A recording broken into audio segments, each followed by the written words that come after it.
Gamatami diri 4 a.m. in the morning para mag-prepare sa kaugalingon, mga pi. Then after that, 4:30, mag-start na din mig-kausin sa baka para milkingan. Ang baka karon naa sa padak 10 kay usually basta gabi dapat ang baka sa duol lang sa shed. While gahulat akong kauban sa baka, ga-start na pod siya og vat wash. Mao nang every morning mi mag vat wash kay gabi ang collection sa among gatas. Then pagkabuntag ana direct nami mag-fill up og hot water sa tub kay ang truck driver sa Pontera after niya na collection ang gatas, iya nang i-press ang rinse button sa vat para mag-rinse og cold water para dili mugahi ang gatas.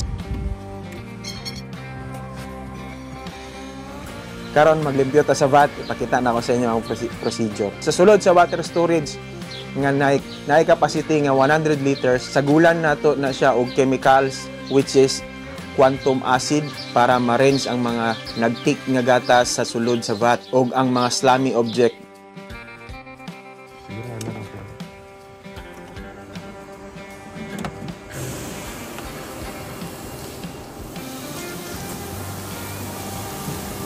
After na ma-rinse ang vat guys, siguraduhon na to na nasa right position ang seal sa vat door o para malikayan na to ang leak sa gatas nga musulod sa vat.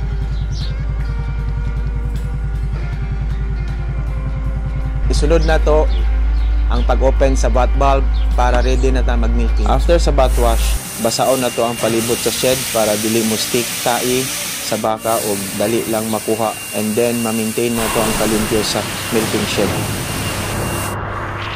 Pag-i-start na nato ang planta, tapos i-on ang plate cooler. Ang plate cooler maunay magpabugnaw sa gatas ay moabot sa vat para ma-maintain ang quality sa gatas ug prolong milk shelf life. Og start na dayon ta og cups.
After makap ang katunga sa platform, i-switch on na nato ang refrigeration sa vat meet the storage temperature of milk vat.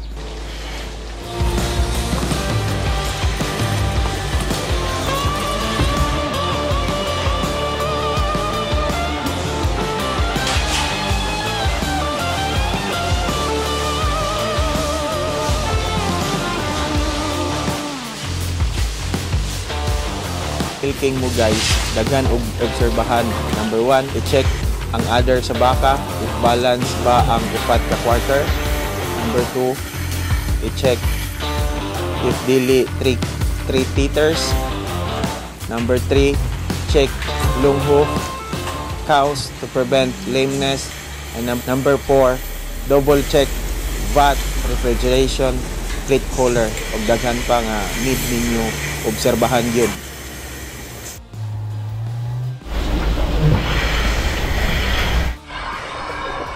Sama ani nga baka. Kao, taas iyang hoof. So need na to ni siya i-draft para atwa siyang ma-hoof trim. Inganion pag-draft.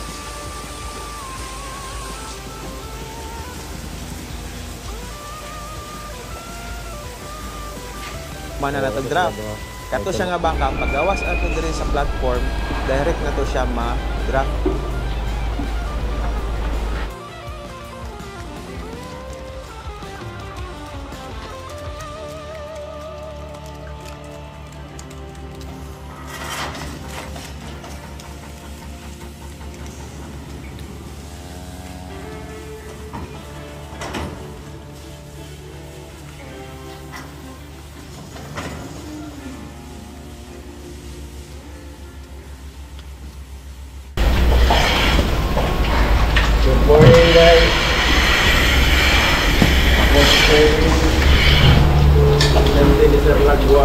way back 2014.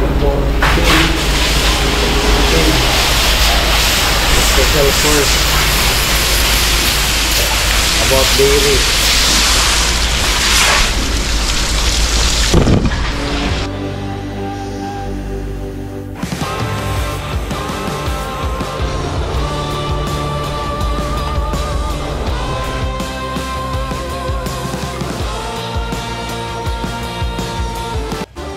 Dito na wala yung gampol sa big quarter.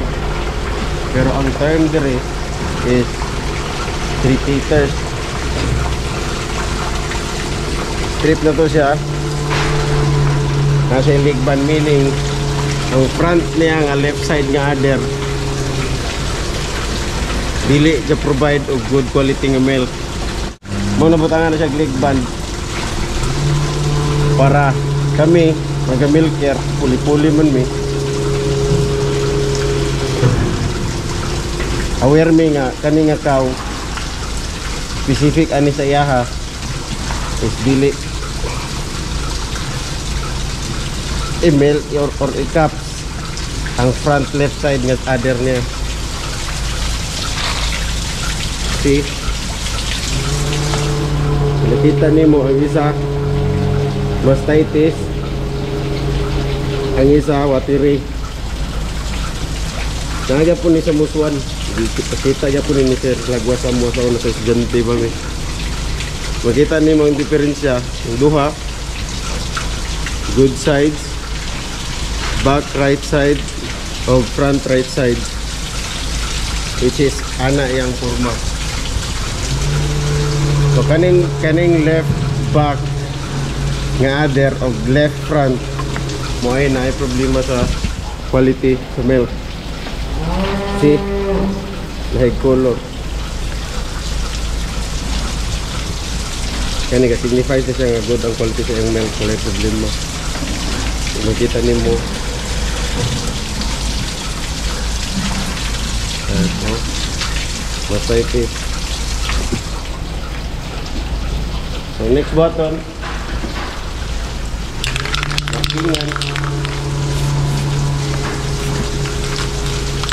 tapos see under monitoring ni siya nga cow. Right.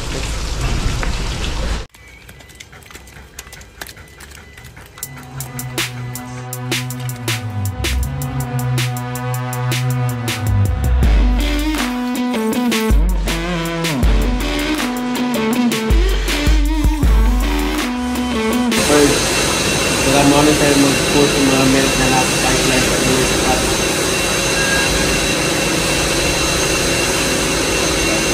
Cooler.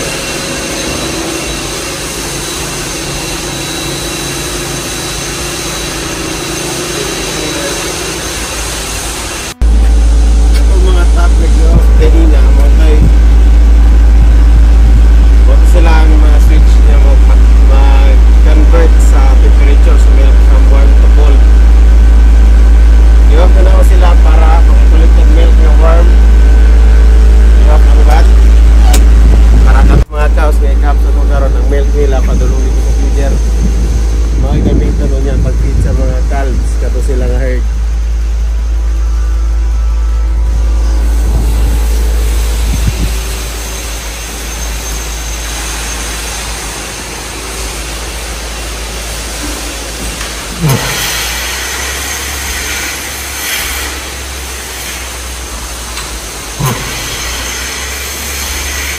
Kani silang herds, guys, ito silang mga herd na red cows sa turn dumi.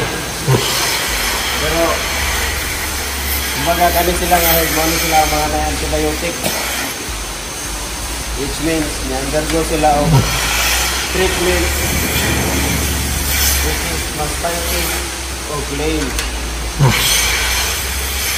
So ang milk nila ni kanan, hindi sila po vat.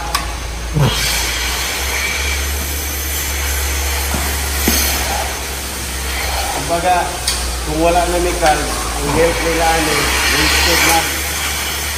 Babay.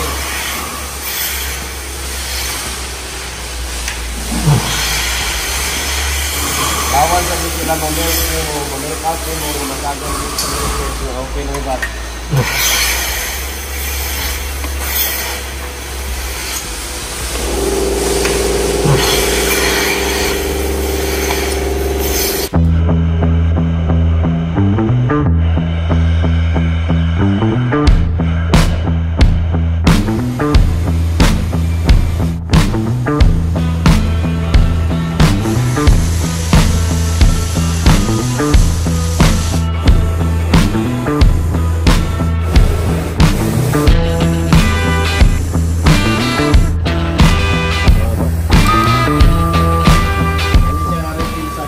Sa asin para unyang gabi yung pinamilking.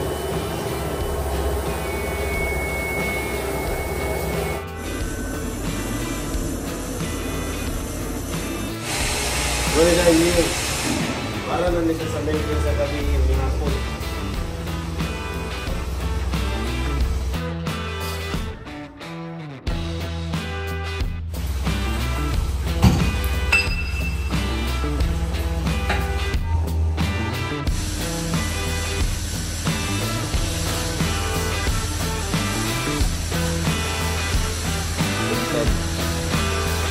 Ka-remember mo atong gidraft na to ganiya nga baka. Atuan atong dalon sa crush para atuan ng i-off trim. Ta, banta.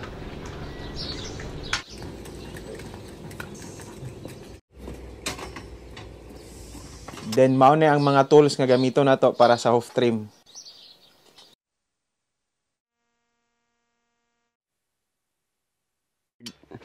Sa gula na ni sila og bull.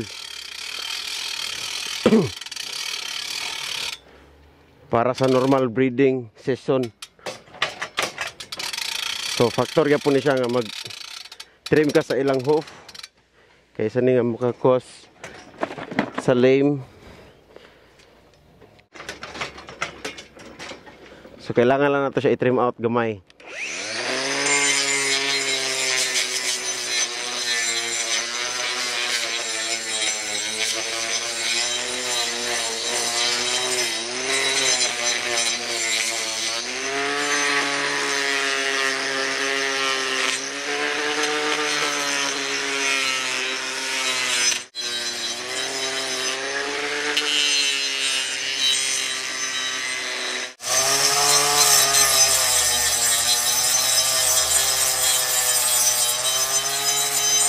Gamitan lang natog hoof knives kay kita mo ganina nga na sparkling na hitabo. Hey! Sure sa nato nga safety ta.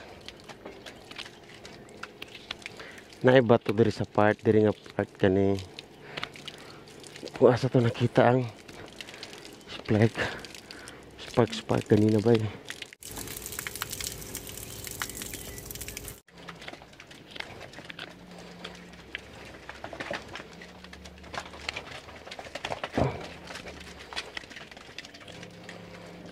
Para itong gibuhat, gitriman na nato. Then good to go na po niya. Ano silang herd. Or kung pang-clip lang, pwede rin siya. Then, humana na natin hoof trim. So, breakfast break ta for 1 hour. And then, balik din ta sa farm works na po.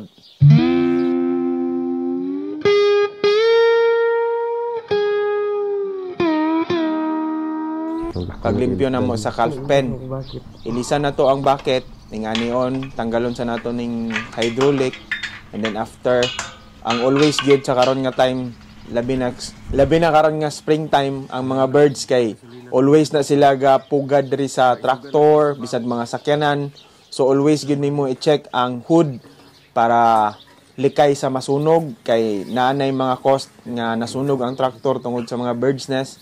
So mao na number 1 nga i-check gyud pag mag-drive sa tractor before nimo start.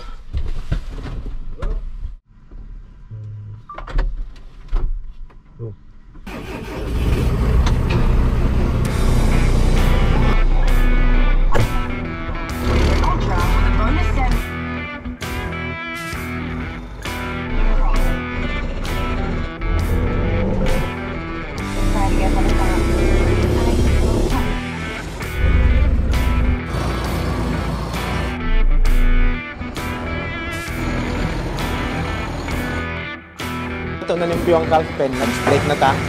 Then back na pod daw niya sa 2 p.m. para mag-cows in na pod para sa milking sa hapon. Hi. Good morning. I'm James. Tanika, nice to meet you. I would like to say thank you for having us here, filming in your farm, No that we worries. can share to our aspiring students who wants to become a dairy farmer. Yeah. Give us an advice for students that wants to be a dairy farmer someday. It's an amazing lifestyle. Definitely something I would choose again. I just love doing the calves. It's my passion, so I have done it for many years now. And yeah, I invite anyone to come do it. Like, it's such a rewarding process. You come in, like, you have a small calf, sometimes a weak calf or something, and you just watch them grow, and it's amazing. And then you can see them, like, you drive past the herd and you see the calves, and like you might remember something happened to that as a calf, and then you see it in the herd. Just really rewarding.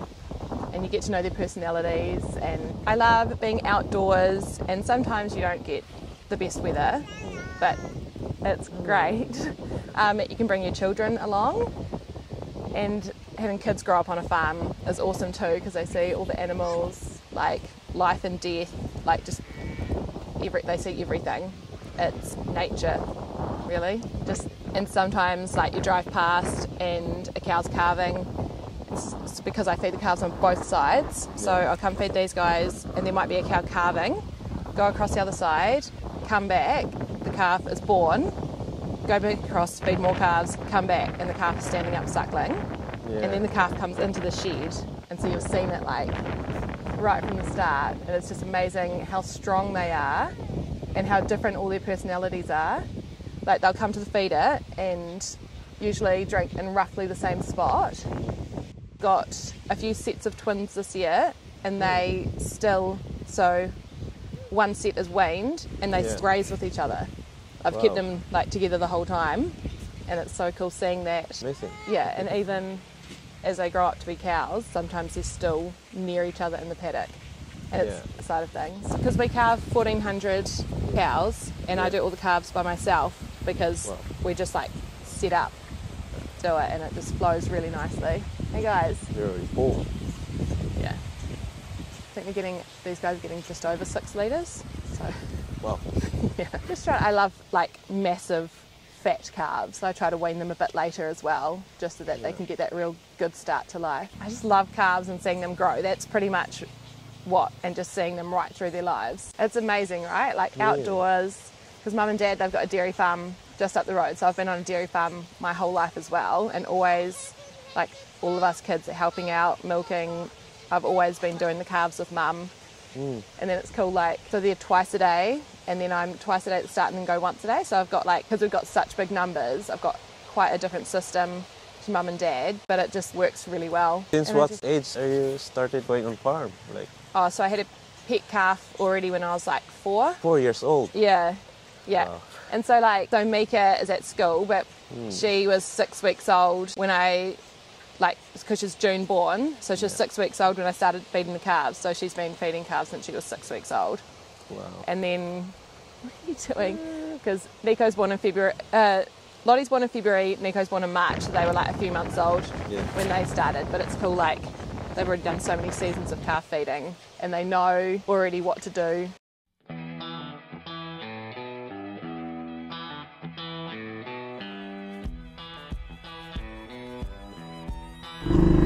Brother, makanya. Brother.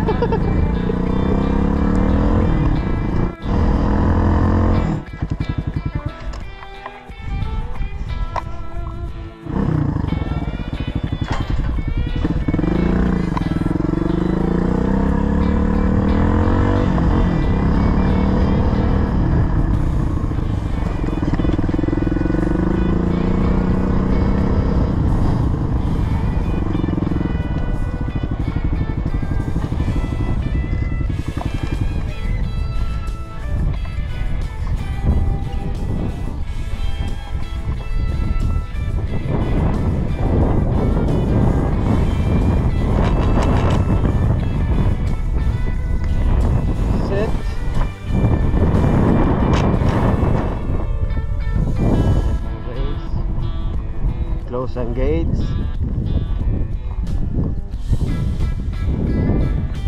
Ready ready for cows in.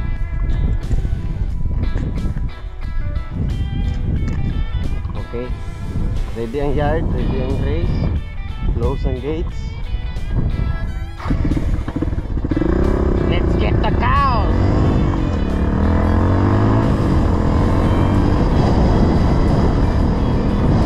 Double check ang mga gates. Go.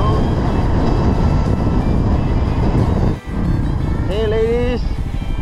Hi girls. Okay. Release the ladies.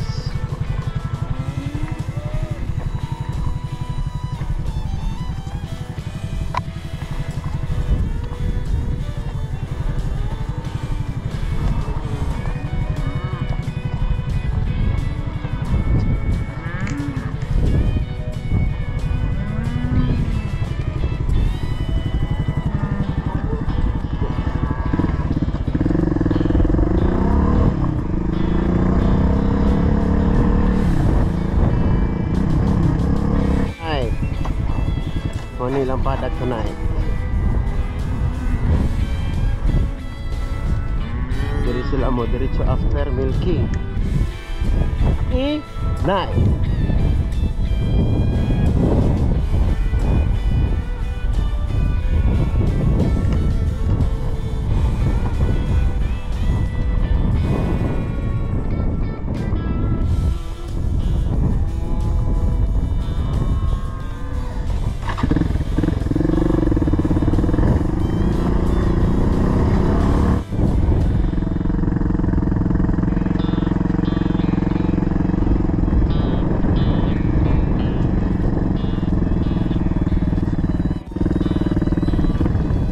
Hey girls.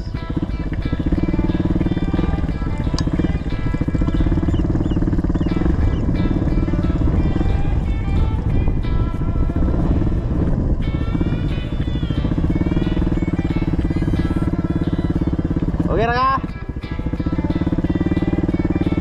Kaya rampor dito, gamita. Rampor. Or kaya ako.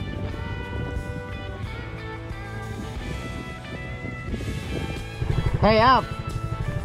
Up! Go on up!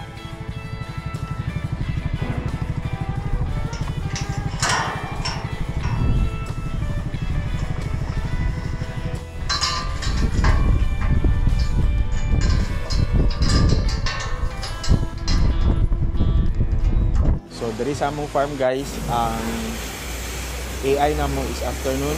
So karon afternoon milking, mag-sort ta sa mga unhit nga baka para ma-AI sa technician. So na-sort na nato ang mga nakita nato sa platform ang mga unhit nga baka. So atuan na silang i-draft. Then after ana ma-AI na sila. Atuan na pud na sila balikan og butang og tail paint para in case nga mag-unhit sila balik, ma-check na pud otro. Then dali lang makita nga nag-unhit sila. So, mao na to ang daily routine na mo sa farm. Ingon ana lang siya sa karon nga panahon kay tungod nga meeting season. So, naay mga AI, protein dayon, migo na lang ka milking, sit-up break, farm works nga unsay mga necessary gid nga himuon sa farm. Then, after, ulit na, nga nara ang routine sa regular season after sa meeting. Ako dahil si Arman, 29 years old, gikan sa Valencia City, Bukidnon. Ni-graduate ko sa CMU year 2014-2015, special course sa dairy production. I'm currently working in dairy farm as herd manager here in New Zealand. Akong farm located in Awamoko, owned by Stephen and Tineke Smith, which is 183 hectares. Sa among farm, naami 11 bulls ready for meeting, 160 calf for replacement, 550 milking cows. Kita diri sa amuang farm guys, maura ni among routine, pero lahi po ni ang routine nila sa uban nga farm. Same lang ang mga farm diri, pero nailay-lahi nga system, kay tungod nga lahi ilang procedure, then lahi-lahi po ang employer. So ang nakita ninyo sa video guys, ako atong mga amigo, si James, si Sherwin, kami to ang himo ani nga video, and thanks for Sir Lagwa nga nag-request siya bisag dugay namin nakahuman pero nahinumduman gyapon mi niya para makahimo ani nga video, and then natapok pod mi kay si James mo to'y pinakalayo sa mo, nibiyahe ko sa 3 hours para makahimo lang mi ani nga video thing. So piece of advice lang guys, no, nga be patient, and then salig lang ta sa process, maabot lang inyong time, makaabot ra gyapon mo diri sa New Zealand. Salamat kayo. So mga na to guys, no, salig lang ta sa process, be patient lang kay makaabot ra mo og asa mi nakaabot karon. Dili lang sa New Zealand, na pay daghan mga country nga inyo pong maabot. Salig lang tatanan sa process, and then pray lang always sa Ginoo, salig na tatanan sa iyaha. Amen. Then sa pagpang-abroad guys, no, don't expect nga always lang good. Expect always the worst. Ayaw gid mo ka-discourage, labi na kung first farm ninyo madangtan is dili maayo. Napagyapon na chance nga maabot ang time nga makatunong gyapon mo mga farm nga maplastar lang mo. So always remember nga dili tanan okay na di